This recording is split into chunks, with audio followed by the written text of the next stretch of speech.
Kumusta mga kasaliksik? Ang mga puno ang isa sa pinaka-importanting halaman sa mundo kung saan madaming mahalagang gampanin ng mga ito sa ating mga buhay. Kaya mula sa puno na hindi mo gugustuhin silungan hanggang sa pinakamalaking puno sa daigdig ay pag-usapan natin ang 10 pinakadambuhalang puno sa mundo. Kaya kung handa ka ng malaman ng mga ito ay simulan na natin. Number 10, Sugar Pine. Kahit na maabutan ka ng ulan ay tiyak na hindi mo gugustuhin sumilong sa ilalim ng puno na ito na tinatawag na sugar pine. Dahil sa lahat ng pine tree ay ito ang pinakamalaki, kaya't pati na rin ang mga bunga nito ay may mga malalaki ding sukat, kaya't siguradong masasaktan ka kung mahuhulugan ka ng isa sa mga ito. Ang sugar pine ang pang-19 sa pinakamalaking puno sa buong mundo, kung saan umaabot ang taas nito sa halos 200 talampakan. At mayroon din itong 8 talampakan na lapad, kaya't imposibleng mayakap ito ng kahit na sinong tao dahil sa taba nito. Kahit na limitado lang ang taas ng uri ng puno na ito, ay mayroon pa ding paminsan-minsang mga tumatalo dito. Gaya na lamang ng isang sugar pine na matatagpuan sa California kung saan nadiskubre ito noong 2015 na mayroong 273 talampakan na taas na makikitang mas malaki kumpara sa mga kauri nito, kaya't mapapaisip ka na lang kung gaano kalaking pine cone ang magiging bunga ng sobrang taas na puno na ito. Yo, kumusta mga kasaliksik? Ako po si John Mark Guzman, ang boses sa likod ng Saliksik TV. At ngayon ay gusto ko kayong imbitahan na mag-subscribe sa Saliksik Gaming kung saan maglalaro at mag-e-enjoy tayo. Kaya ano pang hinihintay mo? Subscribe na at see you there kasaliksik! Number 9, The White Knight. Kung mapagdidesisyonan mong puntahan ng bansang Australia, ay posibleng makita mo ang 4 na naglalakihang mga puno na ito na kung tawagin ay White Knights na sinasabing mayroon ng tanda na higit sa 300 taon. Ang mga White Knights ay may taas na 300 talampakan at 10 talampakan na lapad. Pero tila ba may find your height na nangyari sa mga White Knights dahil ang kanilang leader na tinatawag na Sir Vim ang pinakamataas sa kanila, kung saan ang taas ng puno ay umaabot sa 330 talampakan at may lapad na 11 metro, kaya halatang halata kung ano ang pinagkaiba niya mula sa iba pang mga White Knights. Kahit na sobrang laki ni Sir Vim kumpara sa iba, ay sinasabing malapit na magtapos ang buhay ng puno na ito. Ngunit dahil sobrang tagal mabuhay ng mga puno ay tiyak na mas mauuna pa tayong mawala kaysa sa kanya. Number 8, Menggaris. Sigurado akong hindi ninyo ito alam, pero matatagpuan sa ating bansang Pilipinas kasama ng Thailand, Malaysia at Indonesia ang isa sa pinakamalaking puno sa buong mundo na kung tawagin ay Menggaris, na hindi lang sa mga tao naging popular dahil pati na ang mga bubuyog ay gustong gusto ang puno na ito dahil sa mataas at madulas nitong katawan na mahirap akyatin ng kahit na sino. Kaya naman mainam itong gawing tirahan ng mga bubuyog para hindi sila maistorba at makagawa sila ng mga hani. Sobrang payat at diretso din ng mga puno na ito, kaya talaga namang imposible itong maakyat nang hindi ginagamitan ng kahit na anong espesyal na kagamitan. At dahil ang taas ng mga Menggaris ay halos umaabot sa 300 talampakan, ay siguradong mas mainam na lamang itong pagmasdan sa malayo dahil posible pa tayong mapahamak kung tatangkain natin itong akyatin. Number 7, Brown Top Stringy Bark. Kagaya ng mga White Knights, ang Eucalyptus obliqua o mas kilala sa tawag na brown top stringy bark ay matatagpuan din sa bansang Australia, kung saan naging popular ang puno na ito dahil madalas kang makakakita ng mga cute na kuwala sa mga sanga nito. Dahil ang sanga ng brown top stringy bark ang isa sa pinakapaboritong kinakain ng mga kuwala, kung saan buong araw silang mananatili dito at kakain. Kadalasang umaabot ang lapad ng puno sa 3 metro at ang kanyang tangkad naman ay kayang umabot sa halos 100 metro. At dahil sa taas ng puno ay tiniguruan din itong hari ng mga eucalyptus trees. Pero kahit na sobrang laki ng brown top stringy bark ay mayroon naman itong sobrang tuyong balat, kahit madali lang itong mag-apoy, na nagiging dahilan kaya't popular din ang puno para maging kahoy na ginagamit sa mga bonfire. Kaya't kung tatangkaing lapitan ng ganitong uri ng puno ay siguraduhin wala kang dalang mga bagay na posibleng magdulot ng apoy. Dahil sa maliit lamang na pagkakamali ay posibleng agaran na magliyab ang puno na ito. Number 6, Giant Sequoia. Sigurado ay natugma nyo na sa pangalan ng uri ng puno na ito.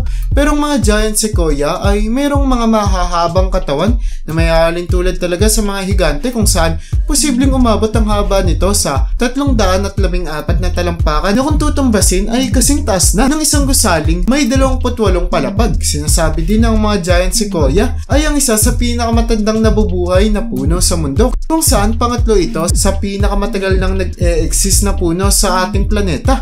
Sobrang tagal din ng buhay ng isang giant sequoia kung saan sinasabing umaabot sa 3,000 taon ng buhay ng mga ito kaya't posible pang patuloy na lumaki ang ganitong mga puno sa hinaharap. Ngunit nakakalungkot isipin na endangered na ang mga giant sequoia kung saan 80,000 na lamang ang natitira sa ating daigdig kaya't kailangan nating protektahan ng mga higanteng punong ito upang hindi sila tuluyan pang maubos. Number 5. Yellow Meranti.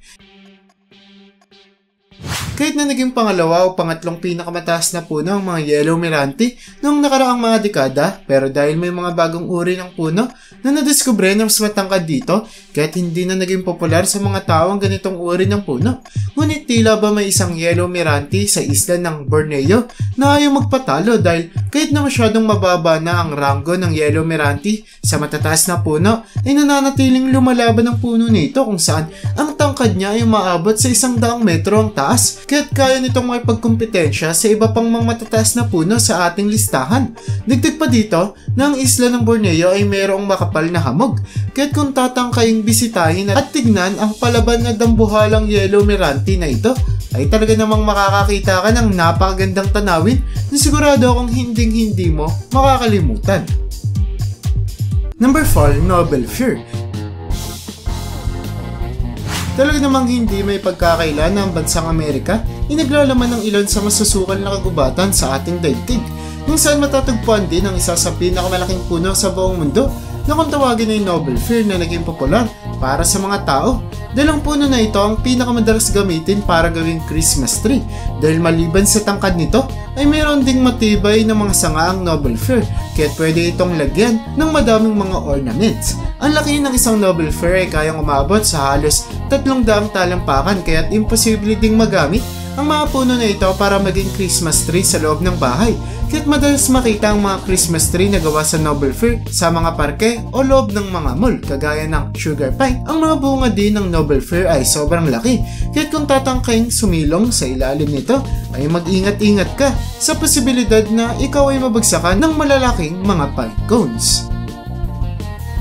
Number 3. Raven's Tower. Naayon sa pangalan nito ang taas ng uri ng puno na ito dahil akalain mo na isang malaking tore ang Raven's Tower dahil sa napakatangkad at lapad nitong pangangatawan kung saan kadalasang umaabot sa 300 talampakan ang bawat puno. Matatagpuan sa bansang California ang malalaking mga puno na ito.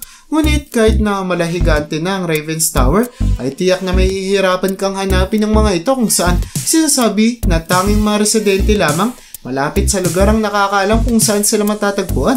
Sa kasamaang palad ay madami sa mga Raven's Tower ang pinutol para gawing troso na ginagamit sa pagbuo ng mga bahay sa bansa. Kaya't unti-unti nang nauubos ang mga higanteng puno na ito.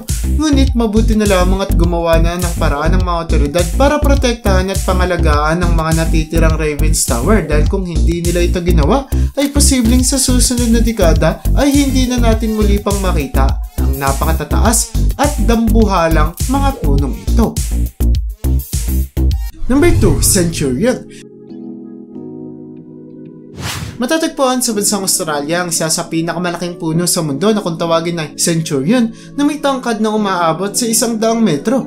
At dahil nadiskubre lamang ang puno na ito noong 2008 ay madami pang mga impormasyon ng hindi pa nasisigurado tungkol sa puno. Gaya na lamang kung gaano pa kalaki ang kaya nitong itaas. Survivor din ng Centurion dahil kahit na madalas magkaroon ng sunog sa kagubatan ng bansang Australia o kaya ay madaming mga puno ang pinuputol dito ay nananatili pa rin nakatayo ang puno ng Centurion sa kagubatan ng bansa. Hanggang sa kasalukuyan ay mayroong pa ding mga aksidente ang kinakaharap ng puno ng Centurion kung saan nabutas pa ang katawan nito dulot ng apoy noong buwan ng Pebrero taong 2019 kahit madami ang nag-akala na tuluyan na itong mamamatay. Ngunit talaga namang naging palabad ang puno kaya't hanggang sa ngayon ay patuloy pa rin itong pinapakita ang kanyang kagandahan sa kagubatan ng Australia.